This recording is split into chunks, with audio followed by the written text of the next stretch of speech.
Primeiro princípio que a gente está estabelecendo hoje aqui: minha vitória não está ancorada num tempo futuro, ela foi estabelecida no passado.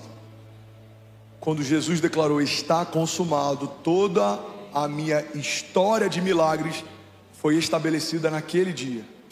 O milagre de 2025, a porta que vai se abrir em 2030, o transbordo de Deus sobre os meus filhos em 2050, tudo que Deus vai fazer nessa igreja no ano que vem, tudo que estamos vivendo nessa semana, não é fruto do nosso esforço, mas é fruto da nossa herança. Fomos feitos herdeiros de Deus e co-herdeiros em Cristo Jesus. Então, primeira coisa, irmão, o teu poder e a tua autoridade, ela foi concedida por alguém, e esse alguém tem um nome. A esperança tem um nome, a vida tem um nome, a saúde tem um nome, a provisão tem um nome, a força tem um nome. E qual é esse nome? É o nome que está acima de todo nome. O nome da esperança viva que caminha pelas ruas da cidade, mantém você e a tua casa de pé, se chama Jesus, autor e consumador da nossa fé. O nome daquele que entra em leitos de morte e muda a sorte de pessoas. O nome daquele que ressuscita mortos, restaura sonhos. O nome dele é Jesus, autor e consumador da nossa fé. Alguém está comigo? Diga amém. Se temos uma fé saudável, mas temos uma mente doente, não viveremos a plenitude das promessas de Deus, porque muito do que estamos deixando de viver não tem a ver com a qualidade da nossa fé, mas com a qualidade dos nossos pensamentos. Alguém comigo aqui, diga amém. Guarda isso aqui, eu quero entrar nesse tema sobre a mente, e eu quero estabelecer um primeiro pilar sobre isso. As nossas batalhas são quase sempre ganhas na mente. Fala para quem está do seu lado, cuida bem dos seus pensamentos.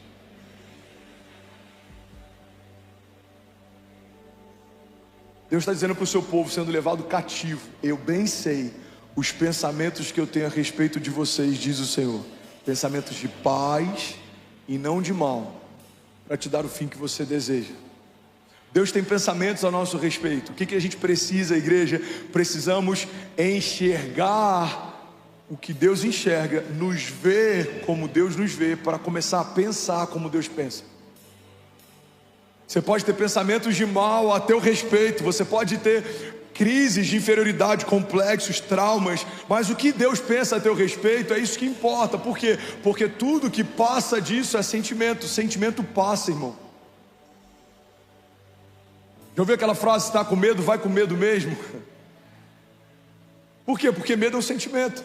Como é que você está sentindo? Cara, eu ainda estou sentindo medo. Pois é, você está sentindo, medo se sente, é um sentimento. Sentimentos passam, mas o que você é foi estabelecido, isso não é variável.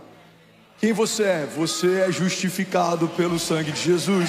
Você é mais do que vencedor em Cristo Jesus. Você pode todas as coisas naquele que te fortalece. Você é filho de Deus, herdeiro de Deus e co-herdeiro em Cristo Jesus. Você é justiça de Deus pelo poder do sangue de Jesus. Você é salvo, você é justificado, você foi empoderado, você recebeu a cobertura do sangue do Cordeiro, você foi selado com o Espírito Santo de Deus. Você carrega o mesmo poder que ressuscitou Jesus Cristo dos mortos. Você é a noiva de Cristo, você é a igreja dele, você faz parte do corpo glorioso de Jesus. Você carrega a autoridade para ligar e desligar realidades na terra que serão ligadas e desligadas nos céus. Você é um intercessor, alguém que caminha entre seções. Você conecta céus e terra. Você é um pontífice, um construtor de pontes. Você apresenta a criação para o Pai e reconcilia os filhos com Deus. Você é um libertador de escravos. Há uma carta de alforria que você carrega pelo poder da palavra de Deus, e quando a palavra é liberada, escravos são libertos. Você foi ungido por Deus para anunciar o ano aceitável do Senhor. Você foi ungido por Deus para ministrar restauração de vista aos cegos, restauração de audição aos surdos. Você recebeu de Deus poder e autoridade para dizer a paralíticos: levanta e anda, aos cativos seja liberto, aos enfermos seja curado. Você é uma fonte de graça, Você é filho de Deus. Você foi feito à imagem e semelhança dele. Você foi restaurado na cruz do Calvário. Não há condenação para aqueles que estão em Cristo Jesus. Você foi lavado, purificado, santificado, e em Jesus foi feito alvo mais que a neve. Não há mais grilhões que te prendam, não há mais cadeias que te param, não há nenhuma palavra maldita que possa se cumprir, não há nenhuma arma forjada contra você que possa prosperar, porque você está guardado à sombra do Onipotente. Você está escondido no Altíssimo. Você encontrou um refúgio presente na hora da angústia. Você é chamado pelo nome, independente dos pecados que cometeu. Os erros do teu passado não abortaram as promessas que Deus fez para o seu futuro. Será glorioso em nome de Jesus. Vai ser leve. Deus irá fazer na presença dos seus inimigos. Vai derramar sobre a tua cabeça o óleo e o teu cálice vai transbordar. Alguém crê nisso aqui, pelo amor de Deus? Você pode celebrar Jesus no seu lugar.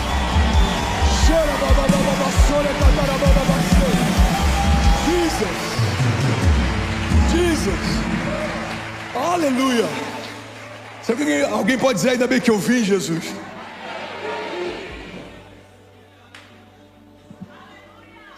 Agora, se eu não sei quem eu sou, qualquer conceito que liberem sobre mim eu posso aceitar como sendo verdadeiro. É como um herdeiro que viveu a vida inteira às portas do palácio como um mendigo. Por quê? Porque não sabia que era filho do rei.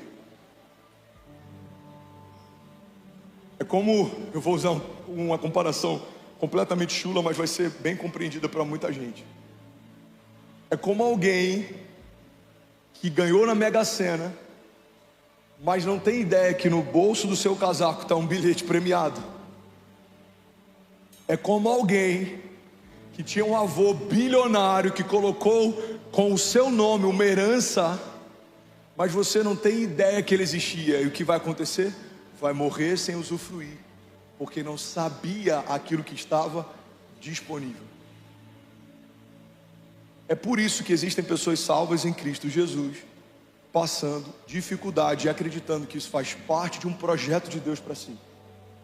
É por isso que existem pessoas doentes acreditando que a doença é parte de um projeto de Deus para si. Não, pastor, esse câncer foi Deus que me deu para tratar o meu caráter. Não, Deus não é aquele que coloca câncer. Deus é aquele que remove câncer. Deus não é aquele que paralisa pessoas. Deus é aquele que faz paralíticos voltarem a andar. Quando eu conheço a natureza de Deus, eu sei o que esperar dele. Então, a ausência de um entendimento a respeito de quem Deus é, gera a ausência de um entendimento a respeito de quem eu sou. E tudo que eu vou viver parte daquilo que Deus é, e a partir de Deus daquilo que eu sou. Se você não sabe quem é, você não sabe o que pode. Levante suas mãos, declare com autoridade, diga: eu sou quem Deus diz que eu sou. Eu tenho o que Deus diz que eu tenho. E eu posso o que Deus diz que eu posso. Alguns vão dizer: pastor, essa sua linha teológica, você não acha que é muito positivista? Não, não acho. Eu acho que ela é coerente. Porque a gente pega tudo que a Bíblia diz que nós somos e nós reafirmamos aquilo que Deus disse a nosso respeito. Porque todos os dias, irmão, não se engane, palavras contrárias, ruídos e opiniões vão tentar construir na tua mente o conceito de quem você é e o que você pode. Quantas pessoas querem enriquecer só para provar para o seu menino ferido que vai dar certo na vida? Por quê? Porque quando era muito pequeno ouviu de alguém que mais amava: você não vai dar em nada. Tem gente que está construindo não porque quer viver algo extraordinário. Tem gente que está construindo ainda para dar uma resposta a um trauma do passado. Uma palavra maldita, uma opinião contrária, uma palavra dita da forma errada gera traumas, nos fere, e a gente encara aquilo como verdade a ponto de construir uma vida inteira só para dar resposta àquele episódio daquele dia. Mas o Deus que fez você desde a eternidade passada, te conhece e te chama pelo nome, tem palavras de vida eterna, e muitas vezes a gente não acessa. Por quê? Porque a gente se agarra ao que os outros dizem, mas a gente não se agarra àquilo que Deus já disse. Pessoas já disseram que eu não daria em nada, que o meu ministério era um fracasso, que a gente não romperia, mas Deus já disse: eu te estabeleci, eu te ungi, eu te chamei. Mas Deus disse: eu nem comecei a fazer, eu vou cumprir o que prometi, eu farei uma coisa nova. Você precisa escolher que tipo de voz acessa o teu coração. Uma opinião de alguém que te conhece há algum tempo, ou uma promessa de alguém que te conhece desde sempre. As opiniões, irmãos, são só opiniões, elas são pessoais. É o conceito que alguém tem a respeito da sua pessoa. Mas Deus tem palavras a respeito de você. Amo o verbo. Quem é o Filho de Deus? É o próprio verbo encarnado, o verbo caminhando pelas ruas da cidade. Tudo que foi feito a partir da sua palavra. Ele disse: haja, e a partir do haja que sai da sua boca, tudo que foi feito, se fez. João diz: no princípio ele era o verbo estava com Deus, o verbo era Deus.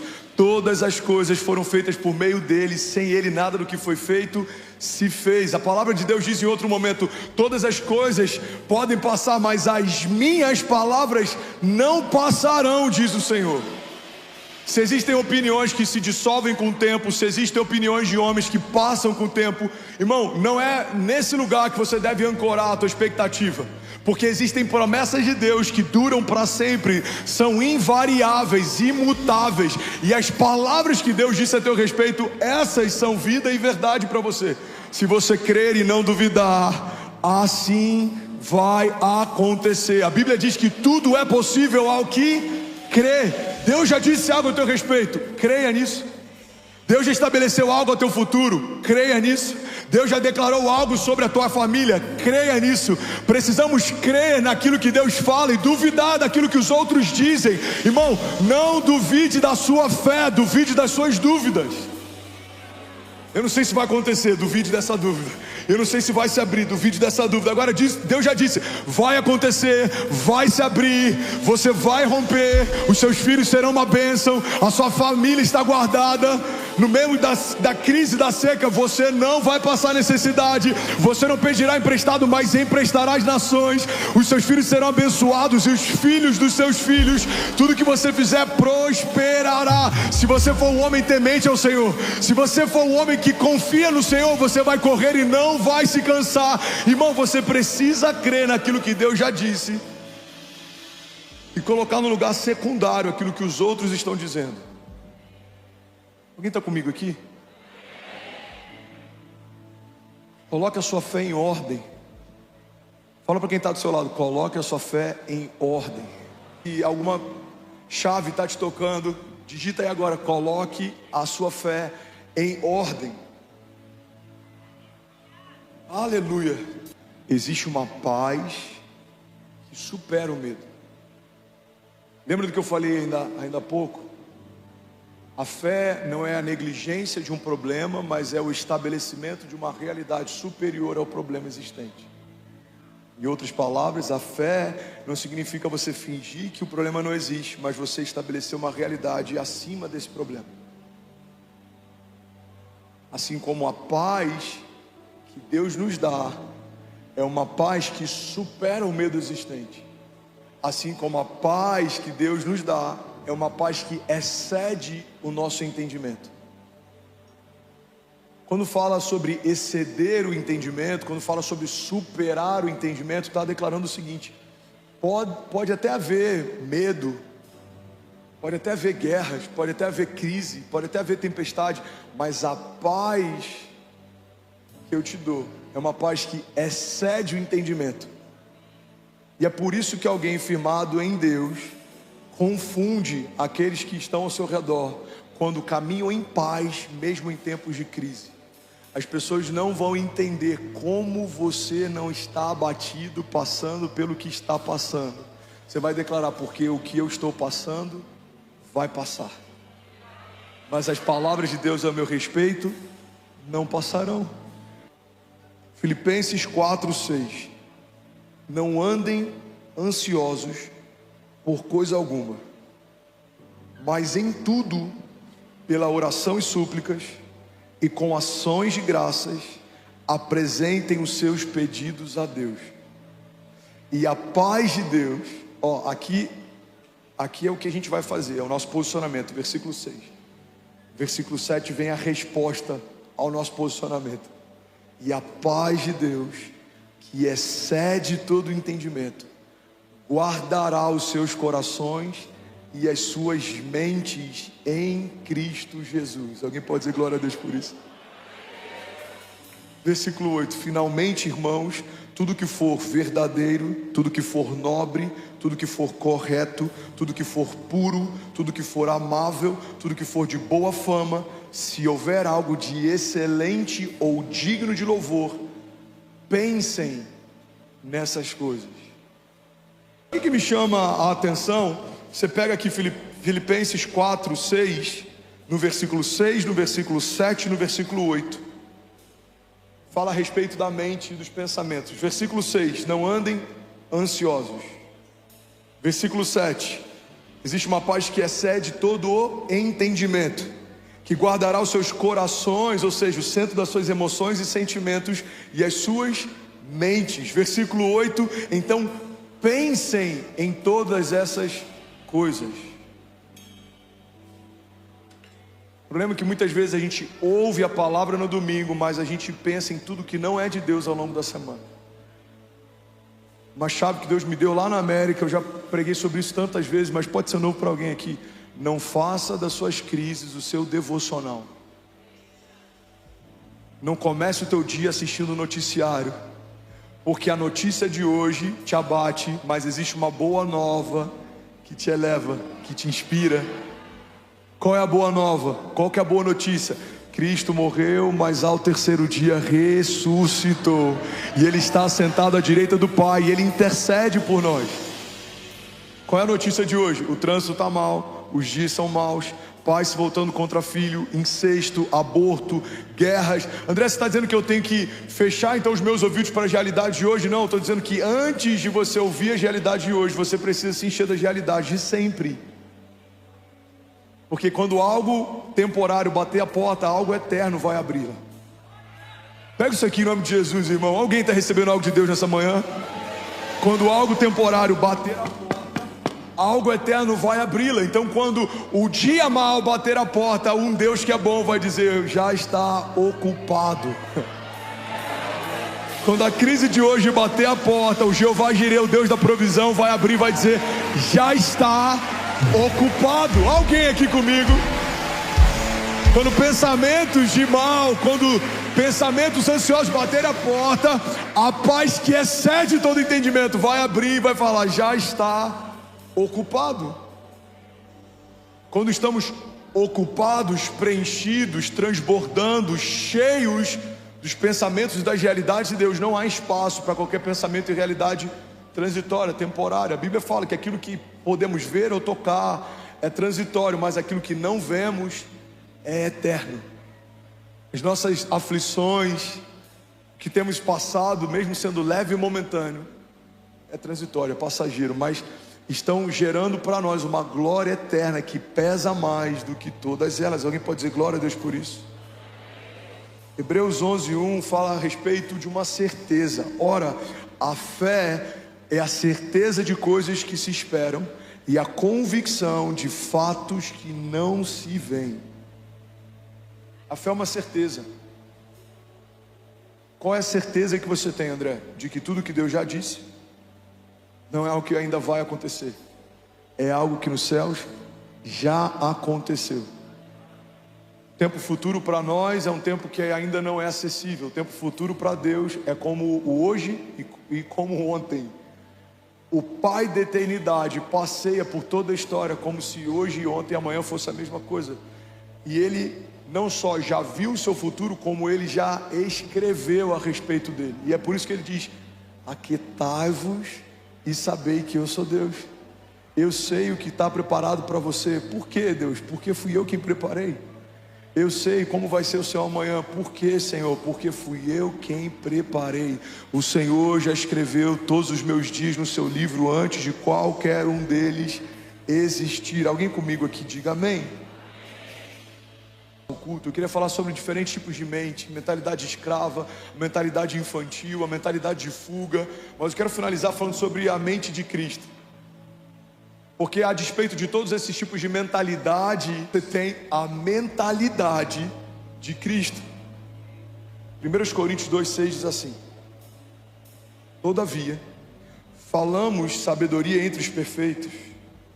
Não, porém a sabedoria deste mundo, nem dos príncipes deste mundo, que se aniquilam, mas falamos a sabedoria de Deus, oculta em mistério, a qual Deus ordenou antes dos séculos para a nossa glória, a qual nenhum dos príncipes desse mundo conheceu, porque se a conhecessem, nunca crucificariam ao Senhor da glória.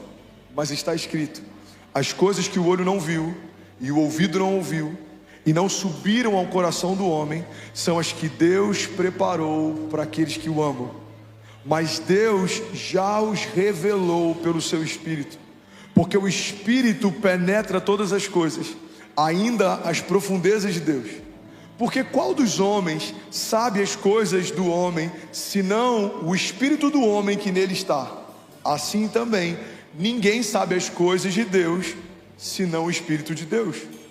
Mas nós não recebemos o Espírito do mundo, mas o Espírito que provém de Deus, para que pudéssemos conhecer o que nos é dado gratuitamente por Deus, as quais também falamos, não com palavras que a sabedoria humana ensina, mas as que o Espírito Santo ensina, comparando as coisas espirituais com as espirituais.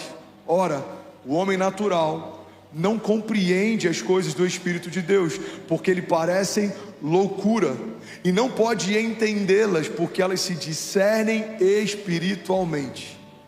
Mas, e eu amo esses mais de Deus, porque normalmente esses mais fazem um contraponto entre uma natureza caída e o lugar que Jesus está nos colocando. Alguém pode dizer glória a Deus por isso? A Bíblia diz: mas o que é espiritual discerne bem tudo, e ele de ninguém é discernido. Porque quem conheceu a mente do Senhor para que possa instruí-lo? Mas nós temos a mente de Cristo. Alguém pode dizer glória a Deus por isso? Não, de verdade. Você pode celebrar Jesus no seu lugar.